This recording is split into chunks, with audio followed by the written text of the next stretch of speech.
ചുമട് താങ്ങി ജീവിതത്തിന്റെ തെളിമ.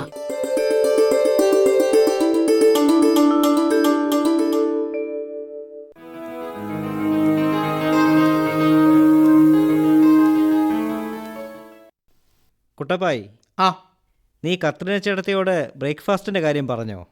കഴിക്കാൻ നമ്മുടെ മാർഗരറ്റ് കൂടി കാണുമെന്ന്. പ്രകാശേട്ടാ, ഇത് എത്ര വട്ടം പറയണം? അവർ പ്രകാശേട്ടനെ പെണ്ണ് കാണാൻ വരികയൊന്നും അല്ലല്ലോ. എടാ, ഞാൻ ആണല്ലേ, പിന്നെങ്ങനെ അത് പെണ്ണ് കാണലാവുന്നത്? അല്ല, പ്രകാശേട്ടൻ്റെ തിടുക്കം കുറച്ച് അസ്വാഭാവികമായതുകൊണ്ട് പറഞ്ഞതാ. ഇവരെന്തിനാ പിന്നെ ഇങ്ങോട്ട് വരുന്നത്? ചികിത്സയൊക്കെ കഴിഞ്ഞതല്ലേ? ഇവിടെ വന്നപ്പോഴല്ലേ മാർഗരറ്റിന് മനസ്സിലായത് ഇനിയും ചികിത്സിക്കപ്പെടേണ്ട ചില രോഗികൾ ഇവിടെ ഉണ്ടെന്ന്. പ്രകാശേട്ടനുമായി അവർ സംസാരിച്ചിട്ടുണ്ടല്ലോ, അതായിരിക്കും കാര്യം. എടാ, ഈ തമാശയല്ല.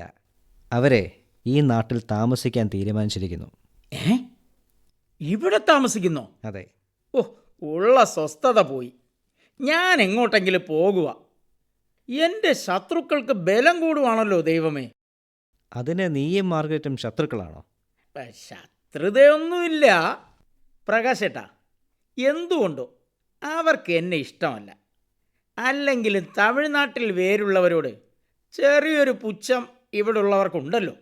കുട്ടപ്പായി, അതിന് നീ തമിഴ്നാട്ടുകാരനല്ലല്ലോ. പണിക്കര് സാറിൻ്റെയും ഇവിടുത്തെ അമ്മയുടെ മകനല്ലേ. പിന്നെ നിന്റെ സ്വഭാവം അതിനാർക്കും ഗ്യാരണ്ടി പറയാനാവില്ല. പ്രകാശേട്ടാ, യു ടു പാടില്ല. തങ്കപ്പെട്ട സ്വഭാവം എന്നേ പറയാവൂ. അത് മാർഗരറ്റിന് മനസ്സിലായിട്ടുണ്ട്, ബേബി ചേച്ചിയുടെ കേസിൻ്റെ കാര്യത്തിൽ. അതിൽ ഞാൻ നിരപരാധിയാണെന്ന് ബേബി ടീച്ചർ പോലും മനസ്സിലാക്കിയിട്ടുണ്ട്. പാവം ബേബി ചേച്ചി.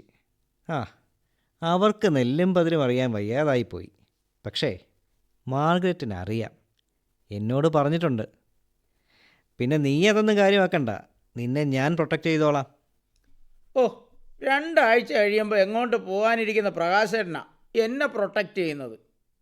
എൻ്റെ കാര്യം പോക്കാണ്. ആ ഡോക്ടറാണെങ്കിൽ ഒടുക്കത്തെ ബുദ്ധിയാണ്. ഞാൻ വീണ്ടും അനാഥനാവുമോ എന്തോ. നീ കിടന്നിങ്ങനെ സാഹിത്യം പറയാതെ അടുക്കളയിലോട്ട് ചെല്ല്. അപ്പത്തിന് സ്റ്റൂവും കടലയും വേണമെന്ന് പ്രത്യേകം പറയണം. മാർഗരറ്റിന് രണ്ടും ഇഷ്ടമാണ്. പറയാം.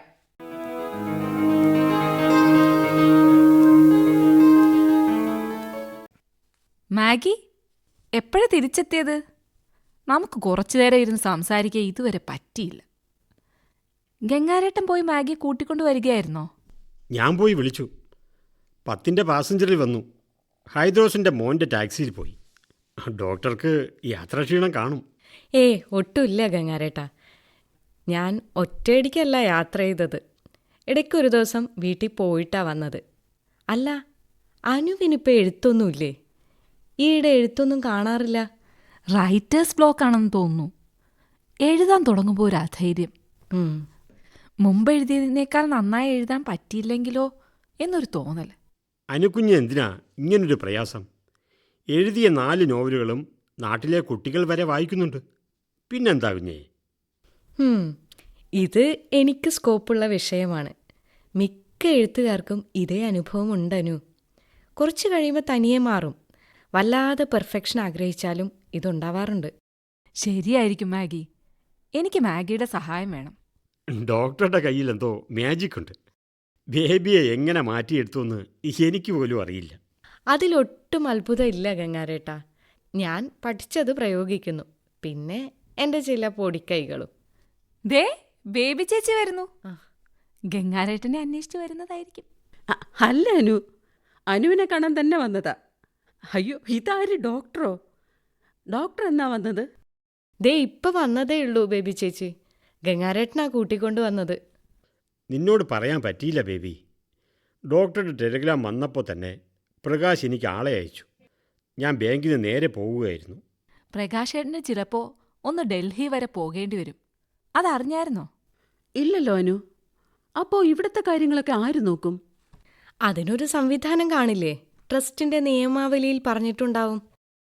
ഇതുവരെയുള്ള കീഴ്വഴക്കം പണിക്കരി സാറിൻ്റെ കുടുംബാംഗങ്ങളിൽ ഒരാൾ സെക്രട്ടറി ആവും. അയാൾ തന്നെയാവും സ്കൂളിൻ്റെ മാനേജർ. ഗംഗാരേട്ടാ, ഇതൊരു കുടുംബ ട്രസ്റ്റായിട്ടാണ് രജിസ്റ്റർ ചെയ്തിരിക്കുന്നത്.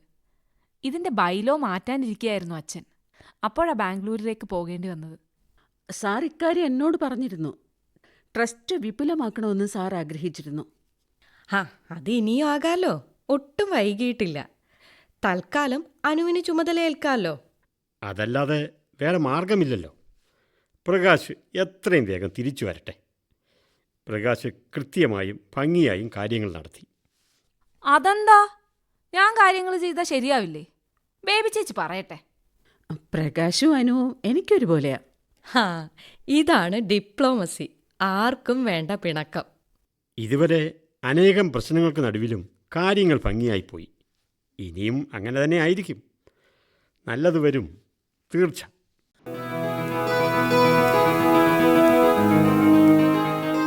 ഇപ്പോൾ കേട്ടത് ചുമട് താങ്ങി, ജീവിതത്തിന്റെ തെളിമ.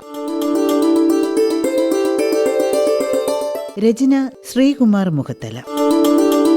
ശബ്ദം നൽകിയവർ സന്തോഷ് തിരുമല, സന്ദീപ് സുരേഷ്, സെവിൽ ജിഹാൻ, ഐശ്വര്യ, സുഷമ അനിൽ, ബിജു കല്ലുവാതുക്കൽ.